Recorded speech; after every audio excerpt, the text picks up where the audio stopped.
Hi hello welcome to Jason media. తెలుగులో top heroine భర్తతో విడిపోయి ఇప్పుడు క్రైస్తవ మత ప్రచారకురాలిగా ఉంది. అందాల తార మొదట బాలనటిగా తన కెరియర్ను ప్రారంభించింది. ఆ తర్వాత హీరోయిన్ గాను సక్సెస్ అయింది. 100కు పైగా సినిమాల్లో నటించిన ఈ ముద్దుగుమ్మ మెగాస్టార్ చిరంజీవి, నందమూరి బాలకృష్ణ, మోహన్ లాల్, మమ్ముట్టి తదితర స్టార్ హీరోల సినిమాల్లో నటించింది. తన అందం, అభినయంతో దక్షిణాదిలోనే క్రేజీ హీరోయిన్ గా 19s లో డ్రీమ్ గోల్ గా పేరు తెచ్చుకుంది. అయితే సినిమా కెరియర్ పీక్స్ లో ఉండగానే పెళ్లి చేసుకుంది. భర్తతో కలిసి అమెరికా వెళ్లిపోయింది.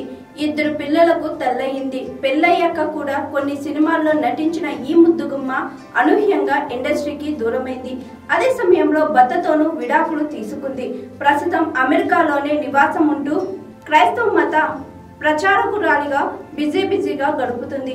ఇటీవల ఆమెకు సంబంధించిన కొన్ని వీడియోలు నెట్టింట బాగా వైరల్ అయ్యాయి.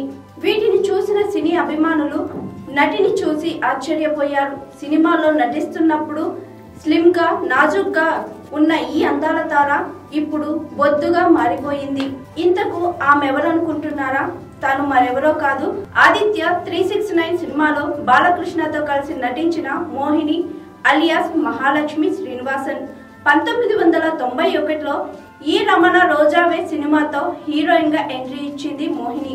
ఆ తరువాత బాలయ్య, ఆదిత్య 369 సినిమాతో తెలుగు తెరకు పరిచయమైంది.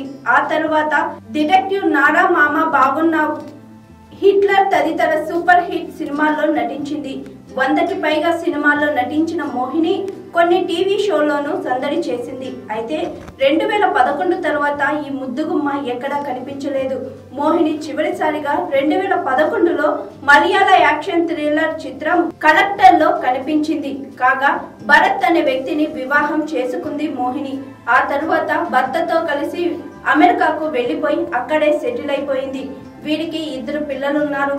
అయితే భర్తతో విడాకులు తీసుకున్న మోహిని ప్రస్తుతం సింగిల్ మదర్ గా లైఫ్ లీడ్ చేస్తుంది.